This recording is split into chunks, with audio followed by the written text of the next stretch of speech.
Hey there, today I have an order summary video, and in this video I'm going to break down the two orders that I unboxed in my unboxing video 193. So this is the companion video to that unboxing. The basic theme was Ultimate Spider-Man #1 and kind of what I was calling Ultimate FOMO. And the whole premise of that video and the approach to those two orders really was around whether or not it's worth it to heavily pre-order books, speculate during pre-ordering, or if you're better off kind of waiting and seeing which books take off and then being able to have the means and the reaction, the space to react to those spikes or increases in demand where you can jump online, visit an LCS quickly, multiple LCSs, if you see that a book is starting to attract some attention and the demand is rising. The part that I'm struggling with is, especially after completing all of the totaling and the grading of these books, it's still not an exact science. As much as I feel like I'm trying to draw certain conclusions with data and get to a point where I can have more predictability with my comic book collecting, but more specifically the selecting of the comic books themselves, it can be at times really random. I was 100% certain that Ultimate Spider-Man was not going to be interesting. And Jonathan Hickman and Marco Cicchetto and the fans, more importantly, proved me wrong. And I'm just happy to have a book that people are talking about where modern comic book collecting is doing well. Like, I'm very happy with that. Whether or not I picked the right book is really irrelevant. I think that it's a lot of maybe how I would approach a particular stock and investing in stock, in that when a stock is starting to do well and there's a lot of noise around a particular business or market or fund, or it doesn't really matter what it is, but when you start to hear the chatter of positivity building around it, part of me feels like, well, it's too late. I didn't get in on the ground floor, therefore I shouldn't get in, I shouldn't buy in. And with Ultimate Spider-Man, I did talk about being driven by FOMO, and while yes, that's part of it, the other part is when I heard about why it was spiking, it wasn't tied to any media property. It was truly organic. It was about a great story. It was about people wanting to have fun with comic books, and I can't wait to read these books and join in the fun of just enjoying a great story and going along for the ride. And that was part of the original draw to Ultimate Spider-Man that I think kind of ran its course. And what surprised me was that the magic was really recreated in a way. And I will have to remember this for next time. And also, spoiler alert, my thoughts on Ultimate Spider-Man carried over into Ultimate Black Panther, Ultimate X-Men, even before that, Ultimate Invasion. I didn't want any part of it. I was really kind of tired of multiverse and alternate reality type stories and was happy to be proven wrong. I want to show you the breakdown of these two orders because while I was proven wrong in my predictions, I think I did well with allowing myself to join in with something that is successful, although I still feel like it's not as easy as maybe this scenario makes it look like, because there's been numerous examples of books that are popular out of the gate. A bunch of people jump on it, they continue to jump on it, and then things level off. Ultimate Spider-Man seems to be really taking off and not stopping anytime soon. But in the video, I talked about like the Captain Carter design variant, and that specific variant not holding up very well or not being as desirable in relation to some of the other Captain Carter books. But as I stare on my wall, I've got that Captain Carter 1, the animation variant, and I love that book. I love the cover. It's just such an interesting work of art. But Captain Carter #1, for as much hype as that book was getting before Doctor Strange and the Multiverse of Madness came out, nobody really talks about Captain Carter #1, the comic book, anymore. I think there's some general interest if Peggy Carter shows back up on the screen, particularly if she's portrayed by the same actress. I think that there's definitely some interest there. But the comic book itself, Captain Carter #1, I just don't think anybody thinks about it anymore. And so I think that that's really part of it is, and I did the same thing with Captain Carter, by the way. I did do probably better at pre-ordering that book, but as it continued to build momentum after release, I further invested and tried to hunt down and track down as many as I could, particularly that animation variant, and ended up finding a couple along the way and had to pay for it in the same way that I had to pay for some of these books. Now, I want to take you through these couple of orders. The first one with Golden Apple Comics and the second one with Eastside. You can kind of see here from the summary, the Golden Apple order, I was invoiced $109.50. I was charged tax, but I did have free shipping, so that was helpful. So all I had to do was basically calculate the tax to match the summary of $109.50 for that order, where each book had an increased cost based on the tax. Although the focal point of that order was getting those Ultimate Spider-Man books, I think it was equally important for me to acquire Captain Marvel 5. The interesting thing was I actually had to cut a pretty nasty rant during the unboxing, and I didn't leave it in there because after I recorded, I heard back from Golden Apple. And so what I did was, in the middle of the unboxing, I think it was right after I looked at the book and I showed on camera that the corner was what it was. I had paused it, shot an email to Golden Apple about it, included some photos, and showed them very specific pieces of the book that I thought were damaged. And then I started recording again. And then after the recording, I checked my email and they had responded and explained that that's a bindery tear, something that I continue to struggle with. I just have a hard time recognizing it or believing that it's an acceptable piece of damage or a defect on a book. They kind of made their case. They said it's bindery tears. They told me I'm more than welcome to return the book. In fact, they created a return shipping label and emailed it to me. They said, we'll take the book back. We'll refund your $50 that you spent on a 1 in 25. I did mention it was double ratio. It's a 1 in 25. I spent $50 to pick that up. And so I just felt like they were accommodating, and also was I being a little too harsh on the book. And so I went back and I cut out the part where I ranted about damaged comics, because I realized maybe the comic wasn't as damaged or in as bad a shape. When I looked at it again, you'll see here, I gave it a 9.8. And I did that because, to me, when I looked at the corner in the video, it kind of shows damage, but I actually was able to take it out of the bag and board and with my thumb just kind of massage that corner where the piece that was kind of hanging over from the bindery tear ended up kind of falling back in line with the book. And then it did look more like a traditional bindery tear.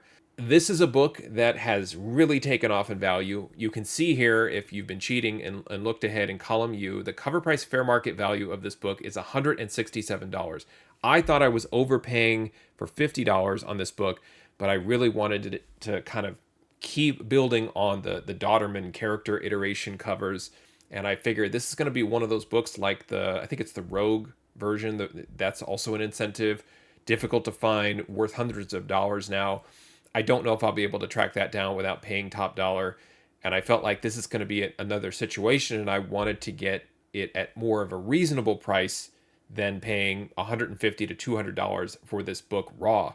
There are no graded values of this book yet because it just came out.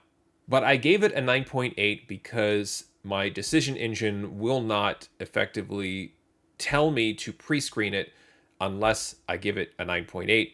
And if it is a 9.6, which I'm not sure if it is, it's borderline. I don't have really a clear way nor do I want to keep track of books that I think could be 9.8s, but I think are 9.6s. I try to really make a decision on the grade and stick with it.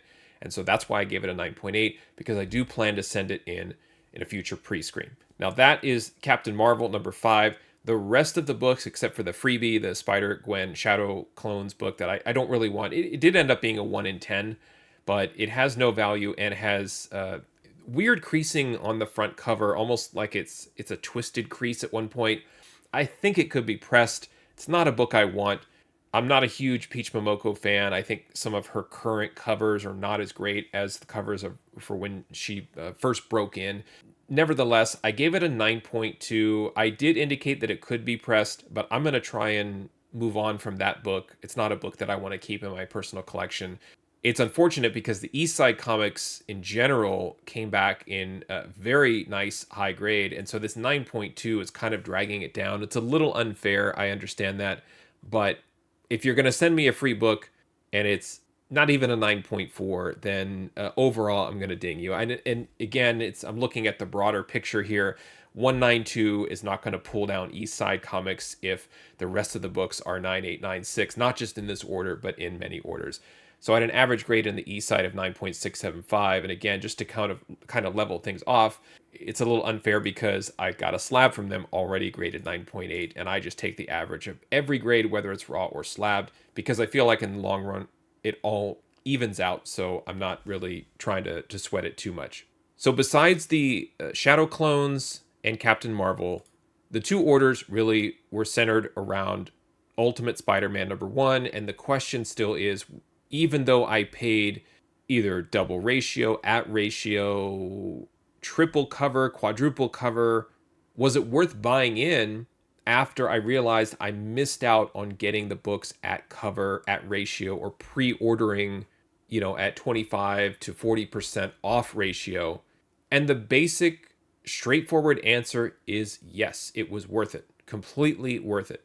However, the Golden Apple Comics books, surprisingly, because I typically get 9.8 candidates from them for the most part, all three of the Ultimate Spider-Man books I gave a 9.6. They all needed a press. On all three of the books, on the back, there was some general, like, just light creasing on the back cover.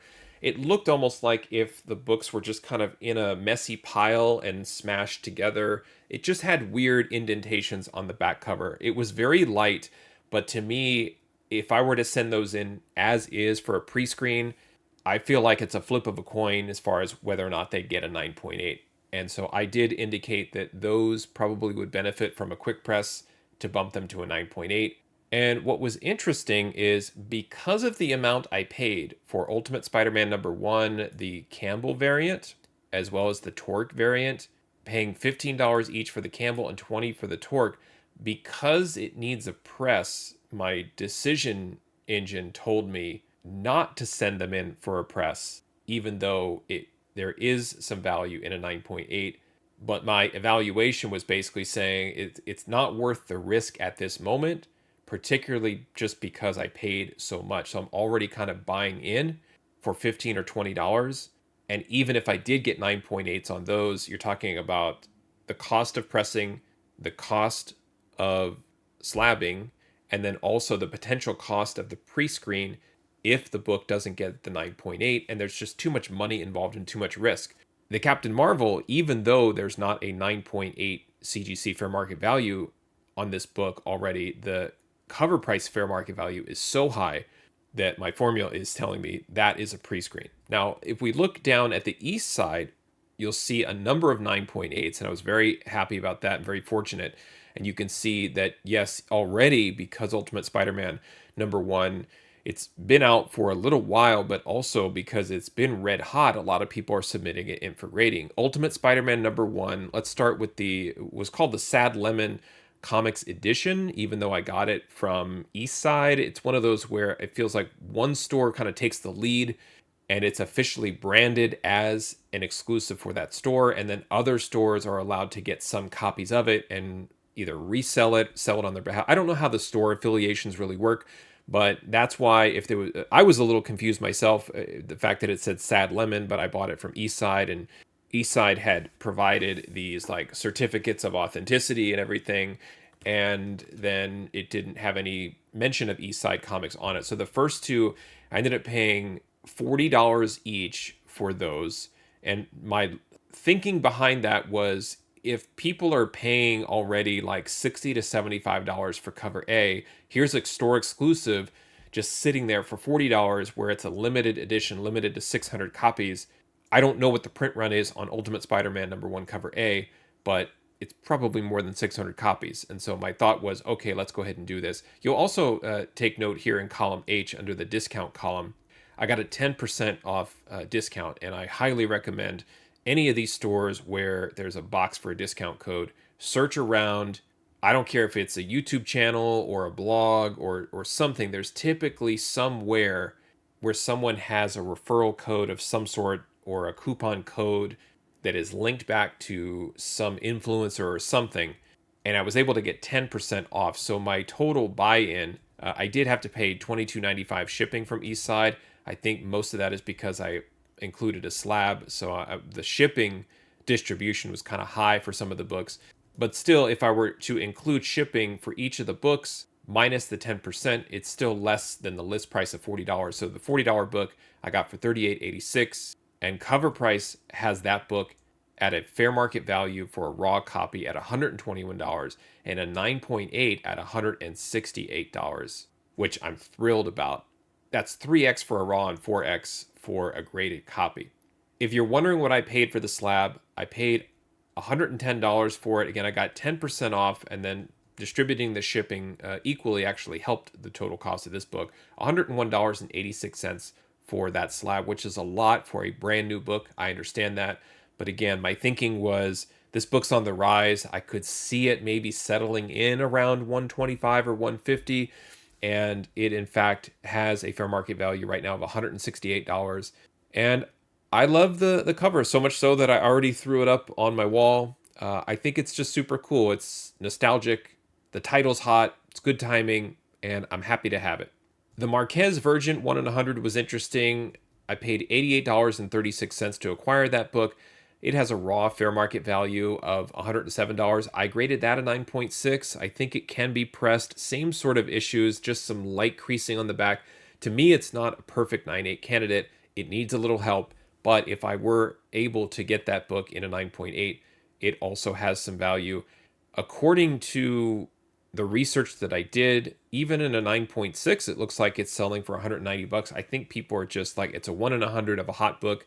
But I think it's always interesting to me, if you look at, I paid roughly $40 for the store exclusive that has a fair market value of 121, but yet I paid $88.36 and it has a fair market value of 107. This is where it all gets kind of weird when people are sort of deciding that a book should be sold at the ratio price, meaning if it's a 1 in 25, it should sell for $25, and if it's a 1 in 100, it should be $100.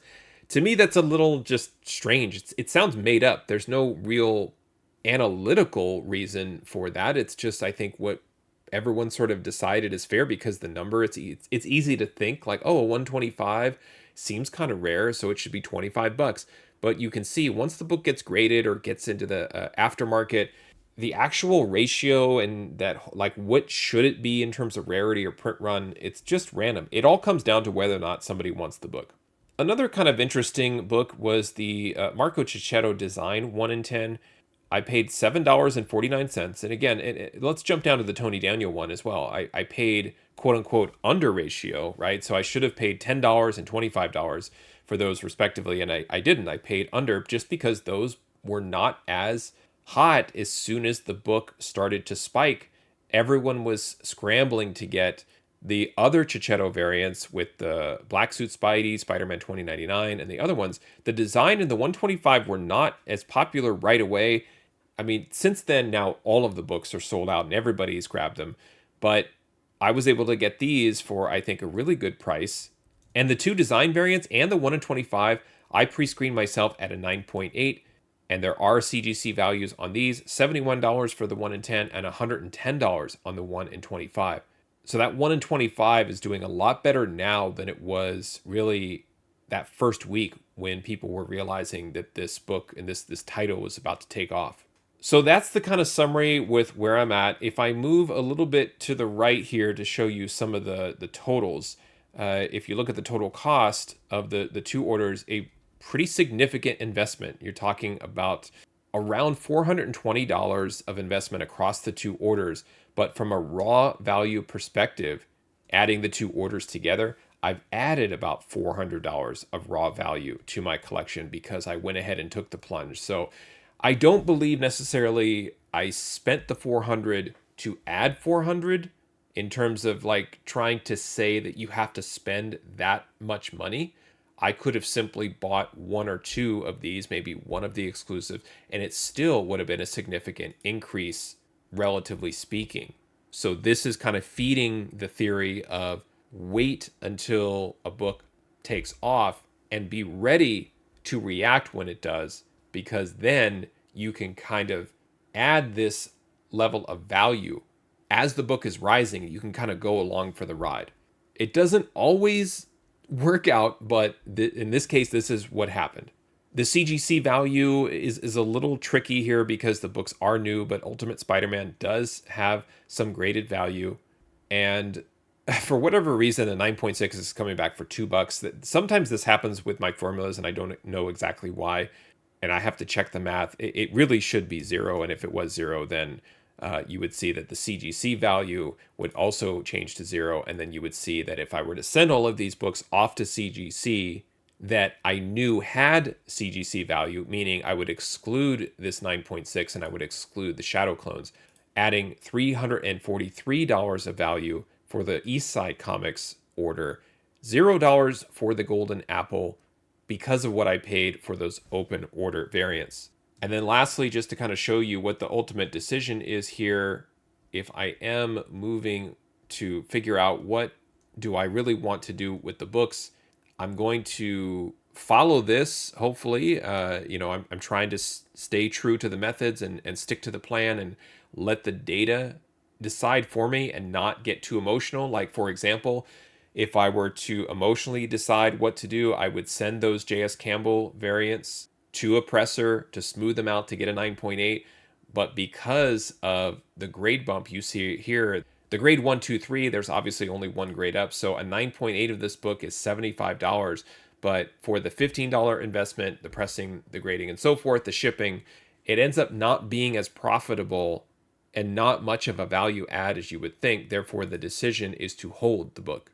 So I'm happy to have these formulas. I've already put the books aside to go into my personal collection, but it does say that I should take the Elizabeth Torque variant and send that off for pressing along with the 9.6 of the Sad Lemon East Side Comics exclusive and that 1 in 100. It is worth it because the book in a 9.8 currently is selling for around $217. The other 4 books are good to go as pre-screens. And as I mentioned, I'm probably going to move on from the Peach Momoko Shadow Clones free book and create a listing around that because it's just not a book that interests me, and I want to focus more on the Ultimate Spider-Man books. I didn't order it. It was a freebie anyway. So that is the full breakdown. I think I did really well here, even though I was really nervous about the amount of money that I was spending. And honestly, too, I'm really shocked at the store exclusive values. I just liked the Indie Ugly cover, and in a way, I was trying to say when at this time in January, you're talking about like around January 14th, January 20th, around this roughly a week. I was just trying to see how many different Ultimate Spider-Man number ones could I acquire, was I willing to pay for, and when I saw the exclusive, I'm like, this is kind of an interesting angle. And to me, I really liked the cover. That's why I went ahead and also grabbed the pre-graded 9.8, if you will, or the pre-ordered slab, and that's why that shipment was delayed because they wanted to wait for that book to get back from CGC. I've done that in the past a few times. I don't always recommend it, but when there is an exclusive that I know I just love, I'm going to love it. I'm going to love keeping it. I want to add it to the PC. I do find that most of the time, the majority of the time, it does allow me to get that book in a 9.8 cheaper than it would in the aftermarket. And so on those rare occasions, I don't mind splurging for that. I think the last 2 times I did that, it was the Warren Lau books, the Harley Quinn 24 and the Action Comics, I think it was Action Comics 1050 or Action Comics 1020 with Power Girl on the cover, and those I pre-ordered slabbed as well.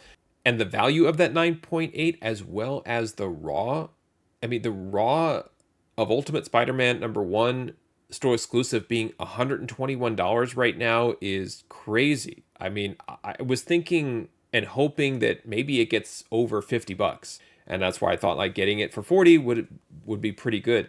There are other store exclusives, not many, but some that don't have that kind of value. And so I think people love the homage cover. They like the In-Hyuk Lee art, and it kind of makes sense there. So I'm not suggesting here, in closing, I'm not suggesting that indulging in FOMO makes sense. I think it always depends on the timing, and I still feel while I overpaid at the time, I think what I realized was we hadn't hit the ceiling on Ultimate Spider-Man #1. We were on our way, and there does come a point where you don't want to FOMO and buy at the peak, but I just believe that at the time it wasn't peaking at those numbers. There was some weird emotion and energy and attraction to what was going on that I think people just fell in love with, that felt very different from other comics. And that's where, being in the hobby for as long as I have and in the experience I have, you can tell when it feels different. There are times when I FOMO because I want a book and I think that it should be different and I like it, and I'm wrong, and no one else likes it, or not enough people like it, and so forth. But Ultimate Spider-Man #1 is just different. And whether you're a fan of it or not, I understand. But to me, with my collection, I'm just always trying to maximize value, but I'm also trying to maximize desirability. And if I had somebody come over and look at my collection, would they be excited to look at these Ultimate Spider-Man books? And the answer, I think, for the most part, would be yes, just as I'm excited to add them to my collection. Let me know what you think about trying to time the rise of these values correctly, waiting to see the rise occur first. Would love to get your feedback about some of the methods that you use, so feel free to leave me a comment. Thanks for watching, happy collecting, and see you next time.